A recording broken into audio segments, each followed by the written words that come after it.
to pass it on to you. Great. So hi everyone, I'm going to share my screen so you can see my slides. So yeah, so hopefully you can see that okay. Yeah. Thanks, Martin.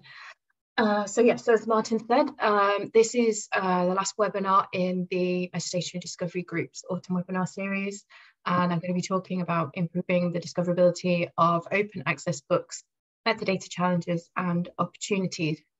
And I chose this title because I think we're in quite a period of flux and change when it comes to open access. So there are quite a lot of different challenges involved in ensuring open access book discoverability. So first of all, I'm going to talk about the importance of open access and in fact its growing importance as part of the scholarly environment.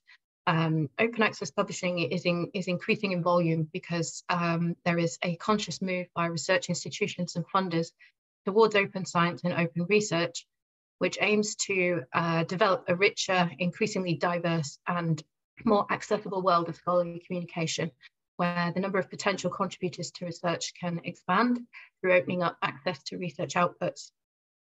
So put quite simply, open access publications remove many of the financial access and participation barriers to research and scholarship because open access publications are not restricted by a license, digital rights or payment barriers, and are usually made available online free of charge to the reader. So open access publications can often be shared or distributed freely, in particular online, and many are published under a Creative Commons license that enables other researchers to adapt, incorporate or otherwise build on the research that's been produced. And this means that immediately upon publication, the outputs of research become more accessible and reusable for the long term. So the benefits of open access are clear, and open research environments really rely on open access as the model for publication. And we're now starting to see action by funding bodies to mandate open access as part of their eligibility criteria. And this is going beyond short form research publications such as journal articles, long form publications such as monographs, books, book chapters and edited works.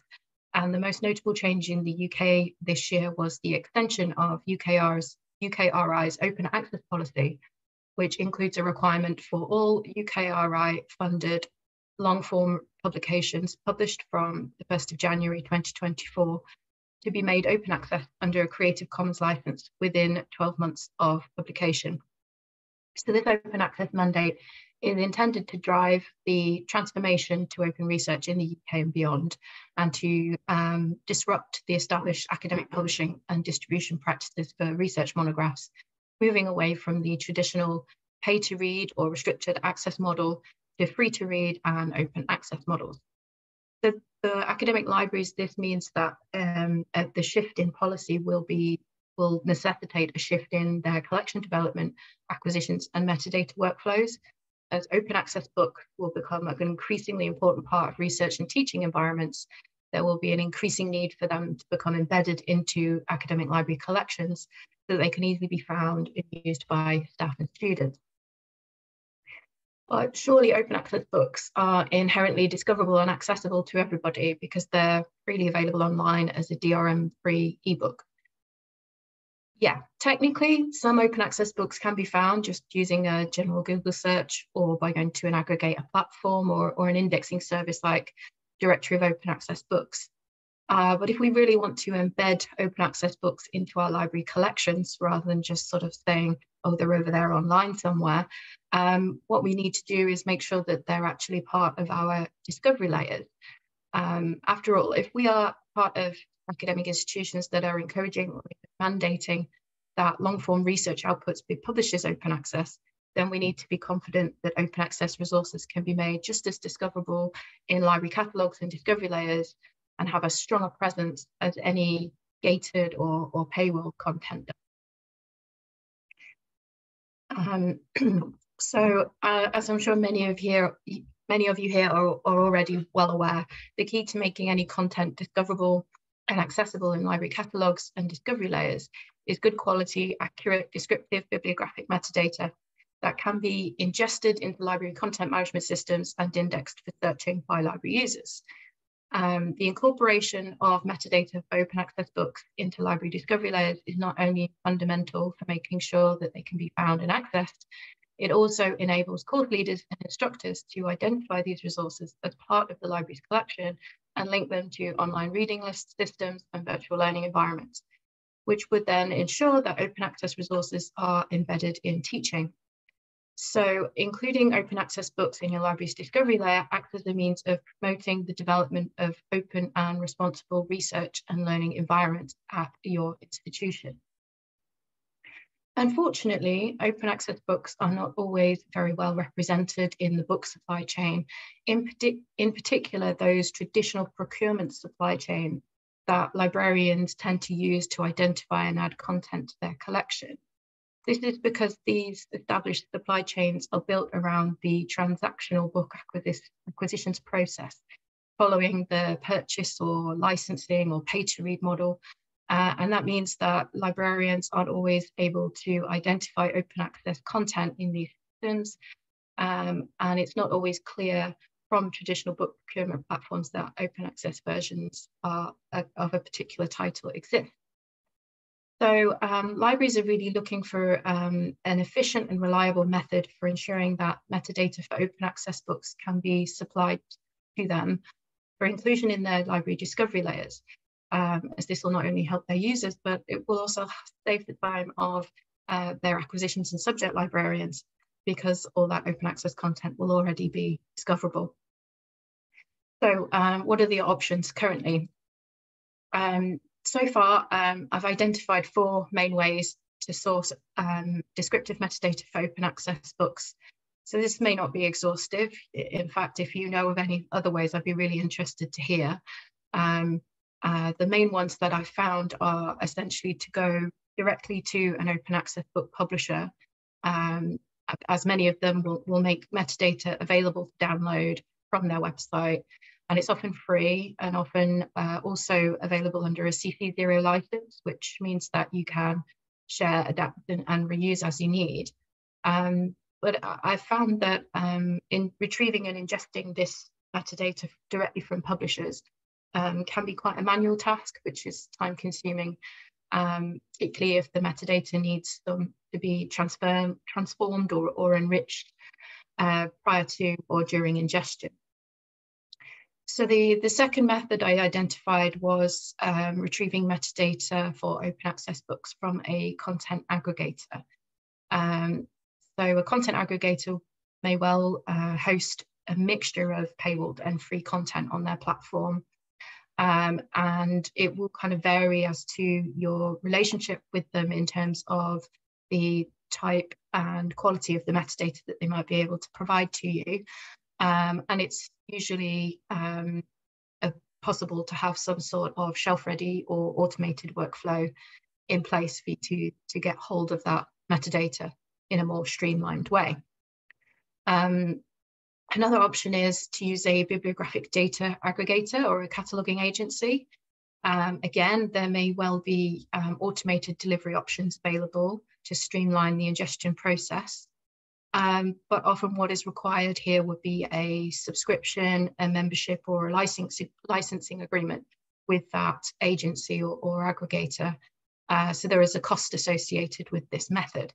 One of the ones that I've used at Manchester is OCLC Collection Manager, and you can set up automated delivery of records for a number of different open access collections, and using import profiles for our library management system run from the FTP server overnight, and in general we don't even have to worry or think about them, it just happens automatically. But we are obviously paying to be part of OCLC's subscription service, so other libraries I'm aware will not have that same relationship, do not necessarily have that option. The final method would be to just use the knowledge-based metadata that's provided by your library management system provider. So obviously this will depend on which library management system you use. we are using Ex Libris's ALMA, and there is the ALMA community zone and also the central discovery index. So you can quite easily activate metadata for exposure in your discovery layer. But all of this metadata is managed externally to the library by the system provider. So whilst we can make modifications to some community zone metadata, we can't do anything about central discovery index data as it's completely external to us. So activation is straightforward at either the individual title or collection level, but we have far less control over the quality, accuracy, or the completeness of this metadata compared to the metadata that's in our own local systems. So this pipeline for open access books metadata is a complex one. Source metadata from publishers can be ingested by content aggregators, system providers, and bibliographic data agencies. And it can also move between these different stakeholders depending on their commercial relationships. As I've already alluded to, there can be challenges associated with getting open access book metadata from any or all of these different options.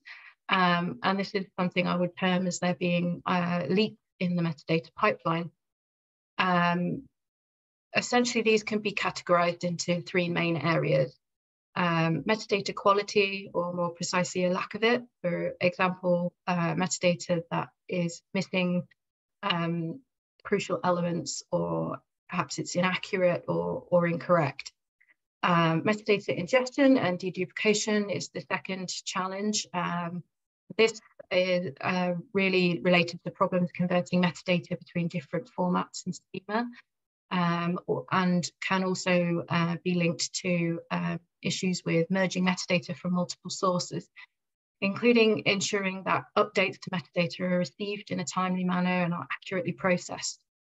For example, pre-publication metadata for an open access book may come out of date once the book has been published. It could be a title change, or the editors may change the order in which their names appear on the work. So that you need to get that version of the metadata in a timely way.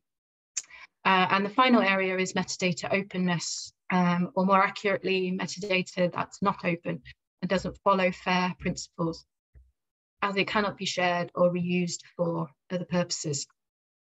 So I'm going to look at each of these areas in a bit more detail. The first challenge being metadata quality.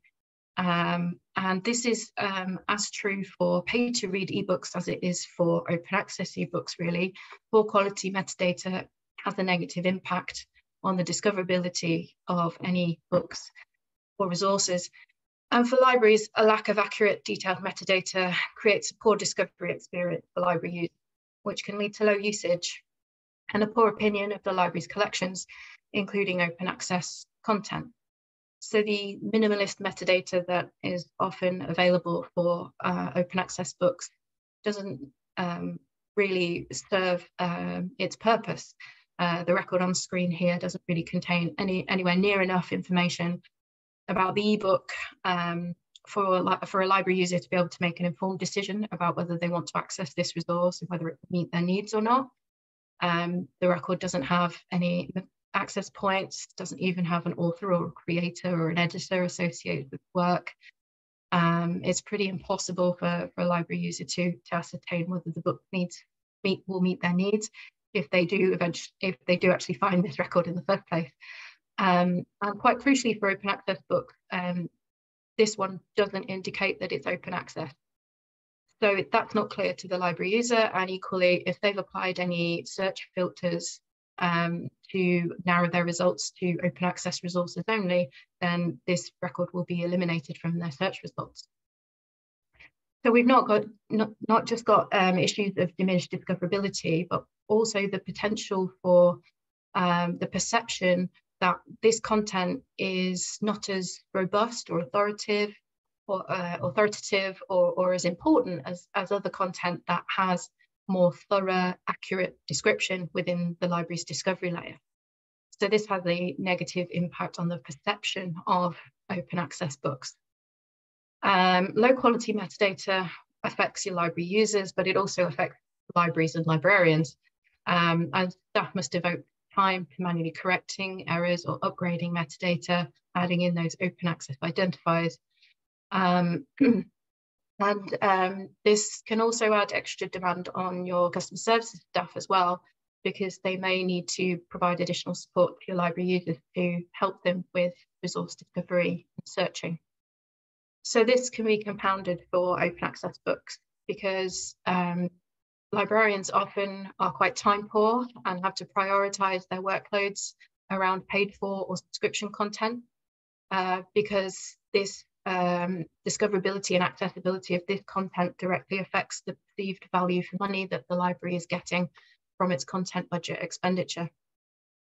So it may well be that at your library you don't have the staff time or resources to focus on metadata upgrading for open access books. There's existing research into metadata requirements for open access books has already been undertaken by JISC and OAPEN, and they found that really libraries require metadata for open access books to contain sufficient descriptive elements to enable their users to be able to find, identify, select, obtain, and explore these resources. And you can see on screen the essential elements, main elements that are needed within the metadata in order to be able to do this. So these really chime with some of the work I did previously with the National Acquisitions Group on shelf-ready metadata for books and ebooks. We're talking about very common metadata elements here that are needed throughout the supply chain. And this was picked up also by NISO in America, who have developed a recommended practice for ebook metadata throughout the supply chain. So we're talking about titles, names, dates, identifiers, including ISBNs, URIs, DOIs, book series, ISSNs, subject terms, which is keywords or subject headings, ideally from a controlled vocabulary, and then type and format data.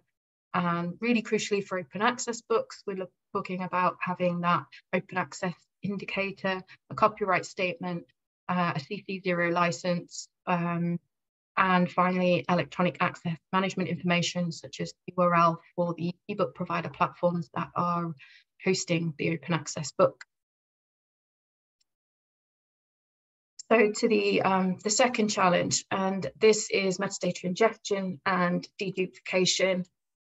In terms of this challenge, really libraries are looking for standardized and interoperable metadata that they can easily ingest. And most academic libraries create and manage their bibliographic metadata in MARC record format. So that's really the format that they're looking for from any of the providers that they go to for metadata. And they can often translate or transform metadata into MARC record format, but this is time consuming. This can be a challenge because a lot of open access book publishers communicate their metadata in ONIX format or using KBART. And this is really kind of the XML language of book publishing throughout the pipeline. So that means that we're already sort of getting to a point where we need to transform and map across from a native XML standard to a non-native one in MARC. This can often explain why we end up with simplified MARC records from content aggregators, system provider knowledge bases, because they're having to do all of that extraction and transformation of ONIX and KBART data into a MARC format.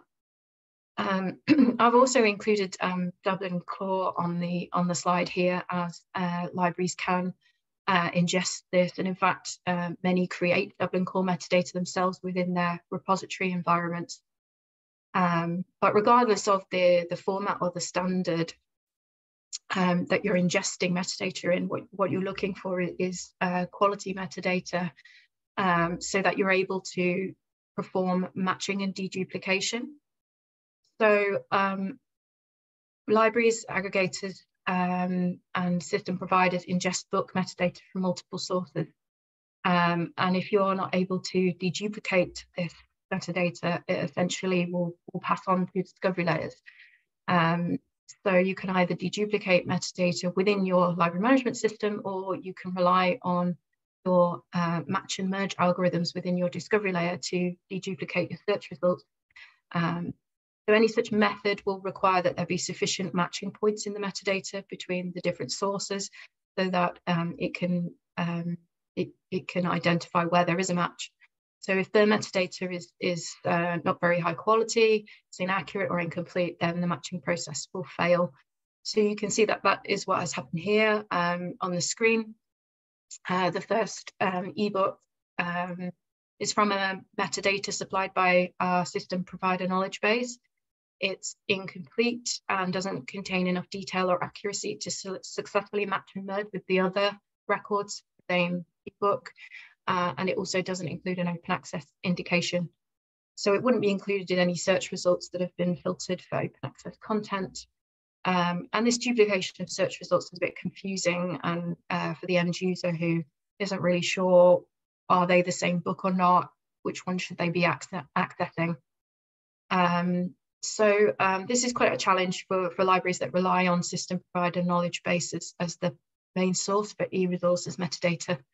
There will inevitably be a lack of clarity for library users if the quality of metadata in such knowledge bases is this variable and this duplication in search results persists. I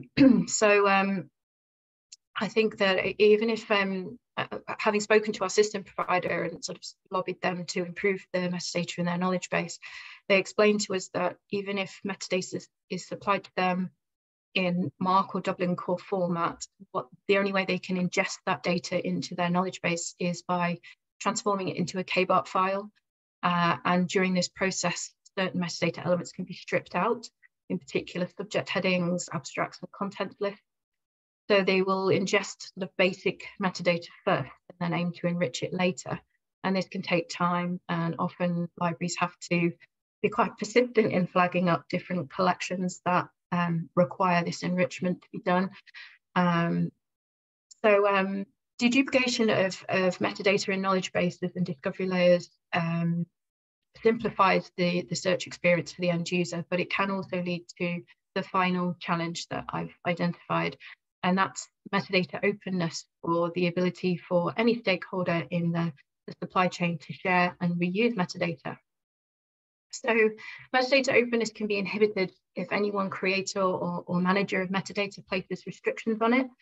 So even if metadata starts life with an open access publisher as a open by design CC0 licensed data set, it can still end up under a usage restriction because during ingestion, it can become merged or deduplicated within a system or a knowledge base that contains metadata from another more restricted source. Equally, an aggregator or system provider could place limitations on their library customers as to how they can use metadata from their knowledge base. So then the metadata becomes siloed and restricted, and its future usefulness is limited. So an aggregator, whether it's a content aggregator or a bibliographic data aggregator, they may permit a library to publish metadata to a discovery service only, and not permit them from sharing metadata with any other system or service or individual in terms of download and reuse, unless those individuals or other systems are also customers of that aggregator. So for libraries, this means that cooperative cataloging and metadata sharing initiatives for collection evaluation or research purposes become limited. And this includes exploring how existing library metadata might be transformed into linked data and knowledge graphs, because these initiatives are really predicated upon a fair data principle. So what can be done about these challenges? Where are the opportunities?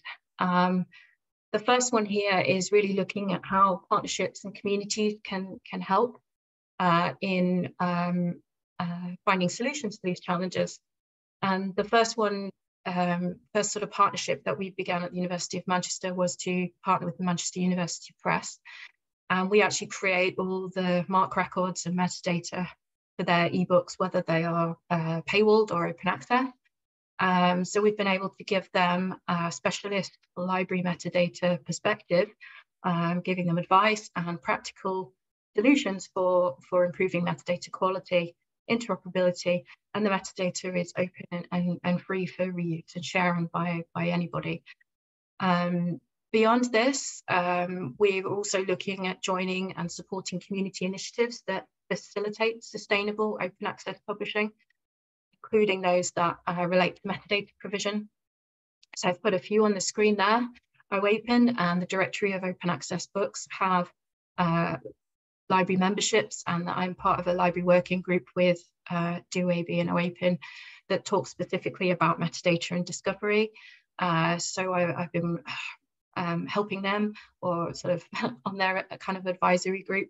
The Open Book Collective is a new COPIM initiative. It's designed to really help publishers, aggregators, and libraries to work together in the sphere of open access books. And their new platform will be going live shortly. There was also different initiatives coming from COPIM and other community-led organisations in terms of sustainable open access funding, and Opening the Future is just one of these. So if libraries become funders of open access publishing, then we've got even more involvement in how open access publishing works. And that kind of cost benefit analysis comes into play. So we can make a claim that we need to have more resource towards the metadata aspect of open access books, because we are actually contributing to the publishing of open access books, because we're part of these community or collaborative funding schemes. The second opportunity is really around infrastructure and technology. So again, this is about supporting the development of technology and infrastructure for open access books and their associated metadata. The COPIM project, again, is looking at this, and they are developing TOTE, which is an open metadata system, initially designed for smaller university presses, scholar-led publishers who lack metadata expertise within their organisation, so that they can create open metadata on an open system that's accessible to all. The moment the standards that and schema they're using are predominantly XML based, so we're talking about Onyx and Dublin Core, so you can't download MARC records from TOTE yet, but perhaps that might be in the pipeline, who knows. And then the final one is the Open Archives Initiative Protocol for Metadata Harvesting. So this is something we've begun to experiment with at Manchester. We're still testing it. And essentially what we can do is set up a import profile that will go and retrieve or harvest Dublin Core XML metadata and map it directly to our discovery layer. So we're not transforming it or trying to map it into a MARC record, and therefore we kind of mitigate against that loss of data that can happen when you're trying to translate from an XML standard to a non-XML standard like MARC. So as I said, we're still testing this.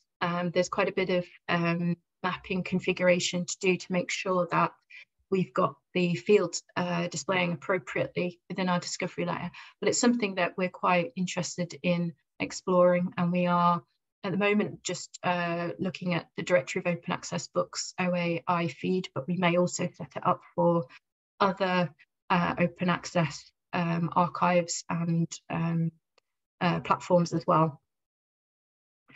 Okay, so thanks everyone for listening. That's the end of my presentation. So I'll stop screen sharing now and open the floor to any questions or comments that anyone might have. Thanks. Okay, thanks, Emma. We stop the recording then, and